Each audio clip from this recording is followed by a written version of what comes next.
Hi friends, welcome back to my YouTube channel Ganvi SK vlogs Kannada. ಎಲ್ಲರೂ ಹೇಗಿದ್ದೀರಾ? ಇದು ಯುಗಾದಿ ಹಬ್ಬದ ದಿನದ ವ್ಲಾಗ್.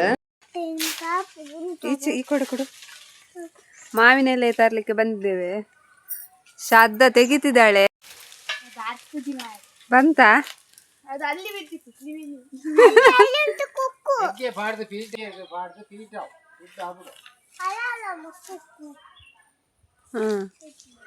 ತುಂಬಾ ಬಿಸಿಲು.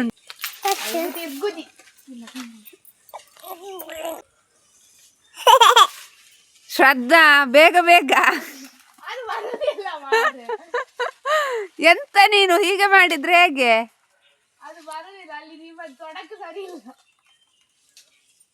ಇಟ್ಕೋ, ಅದು ತೋರಣ ಕಟ್ಲಿಕ್ಕೆ.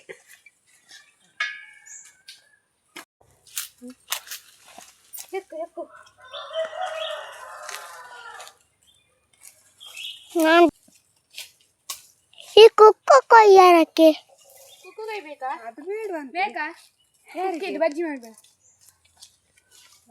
ಮಾವಿನೆಲ್ಲ ಇಷ್ಟು ಸಿಕ್ತು. 2 ಮಾವಿನಕಾಯಿಯು ತಗೊಂಡು ಬಂದ್ವಿ ಚಟ್ನಿ ಮಾಡಲಿಕ್ಕೆ. ನೋಡಿ, ಇಬ್ರು ಹಿಡ್ಕೊಂಡು ಕೂತಿದ್ದಾರೆ. ಯುಗಾದಿ ಹಬ್ಬ ಅಂದ್ರೇ ಒಂಥರ ಖುಷಿ ಅಲ್ವಾ? ಎಲ್ಲರೂ ಸೇರಿ ಮುಂಚೆಲ್ಲ ನಾವೆಲ್ಲ ಗೇರು ಬೀಜ ಎಲ್ಲ ತೆಗೆದು ಮನೆಯಿಂದನೇ ಎಲ್ಲ ಅದನ್ನು ಕಾಯಿಸ್ಬಿಟ್ಟು ಪಾಯಸಕ್ಕೆಲ್ಲ ಹಾಕ್ತಿದ್ವಿ. ಈಗೆಲ್ಲ ಅಂಗಡಿಯಿಂದ ತೆಗೆದು ಬರೋದು. ಹಬ್ಬದಿಂದ ಖುಷಿಯೇ ಬೇರೆ. ನೋಡಿ, ತೋರಣ ಕಟ್ತಿದ್ವಿ. ನಾವು ಮಾಡೋ ಕೆಲಸದೊಂದಿಗೆ ನಾವು ಮಕ್ಕಳನ್ನು ಸೇರಿಸ್ಕೊಂಡ್ರೆ ಅವರು ಸ್ವಲ್ಪ ಸ್ವಲ್ಪ ಕಲ್ತ್ಕೊಳ್ತಾರೆ ಅಂತ. ನಿಮ್ಮ ಮನೇಲಿ ಹೇಗೆ ಹಬ್ಬ ಆಚರಿಸ್ತೀರಾ ಅಂತ ಕಮೆಂಟ್ ಮಾಡಿ ತಿಳಿಸಿ. ಹಾಗೆ ನನ್ನ ವಿಡಿಯೋ ನಿಮಗೆ ಇಷ್ಟ ಆದಲ್ಲಿ ಪ್ಲೀಸ್ ಸಬ್ಸ್ಕ್ರೈಬ್ ಮಾಡಿ, ಲೈಕ್ ಮಾಡಿ, ಮತ್ತು ಕಮೆಂಟ್ ಮಾಡಿ ಆ್ಯಂಡ್ ಶೇರ್ ಮಾಡಿ. ಹಬ್ಬ ಬಂತು ಅಂದರೆ ಸಾಕು, ಎಷ್ಟು ಖುಷಿ ಅಲ್ವಾ?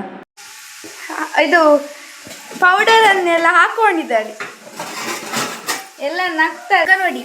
ಪೌಡರ್ ಹಾಕಿದ್ದು.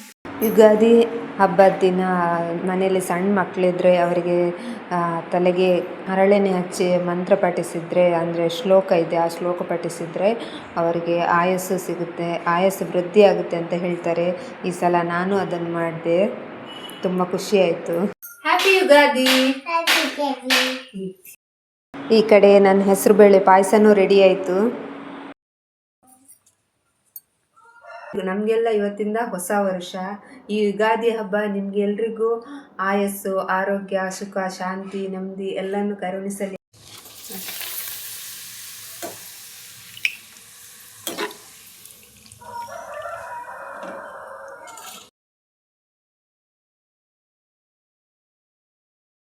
ನಾನಿಲ್ಲಿ ಒಗ್ಗರಣೆಗೆ ರೆಡಿ ಮಾಡಿದ್ದೇನೆ.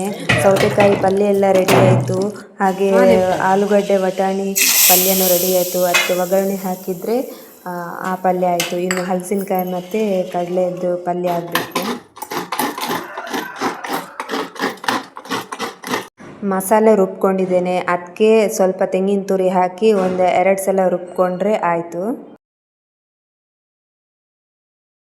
ನೋಡಿ, ಹಲಸಿನಕಾಯಿ ಮತ್ತು ಕಡಲೆದ್ದು ಪಲ್ಯ ಮಾಡ್ತಿದ್ದೇನೆ. ಇದೆಲ್ಲ ಆಲ್ರೆಡಿ ಬೇಯಿಸಿಟ್ಟಿದ್ದೇನೆ. ಬನ್ನಿ ಮಾಡೋದು.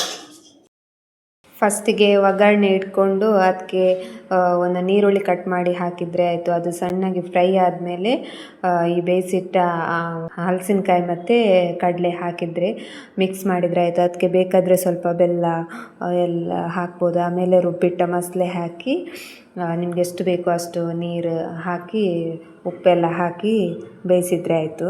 ನೋಡಿ, ಫೈನಲಿ ಹೀಗೆ ಬಂತು. ತುಂಬ ಟೇಸ್ಟಿಯಾಗಿರುತ್ತೆ. ನೀವೊಂದು ಸಲ ಟ್ರೈ ಮಾಡಿ.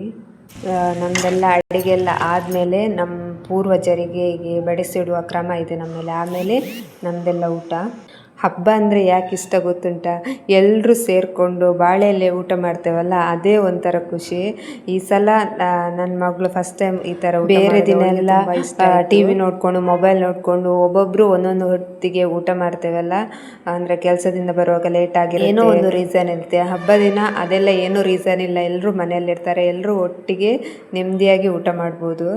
ನಾನು ಎಲ್ಲ ಕೆಲಸ ಮಾಡ್ತಾ ಒಬ್ಬಟ್ಟು ಮಾಡೋದೊಂದು ಲೇಟ್ ಆಗೋಯಿತು. ಯಾಕಂದರೆ ಫಸ್ಟ್ ಟೈಮ್ ಮಾಡ್ತಿದ್ದೇನೆ. ಹಾಗಾಗಿ ಬೇಳೆ ಒಬ್ಬಟ್ಟು ಮಾಡಿದ್ದು ಸ್ವಲ್ಪ ದಪ್ಪ ಆಗಿದೆ ಅನಿಸ್ತು ನನಗೆ. ನೋಡಿ ಹೇಗೆ ಬಂದಿದೆ ನೋಡಿ. ಫಸ್ಟ್ ಶ್ರದ್ಧಂದು ರಿಯಾಕ್ಷನ್ ನೋಡಿ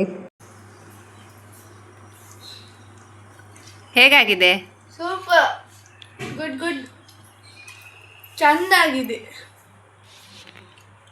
ಈ ವಿಡಿಯೋ ನಿಮಗೆ ಇಷ್ಟ ಆದರೆ ಪ್ಲೀಸ್ ಸಪೋರ್ಟ್ ಮಾಡಿ. ಏನಾದರೂ ಸಜೆಷನ್ ಇದ್ದರೆ ಪ್ಲೀಸ್ ಕಮೆಂಟ್ ಮಾಡಿ. ಮುಂದಿನ ವಿಡಿಯೋದಲ್ಲಿ ಸಿಗ್ತೇನೆ. ಹ್ಯಾಪಿ ಯುಗಾದಿ.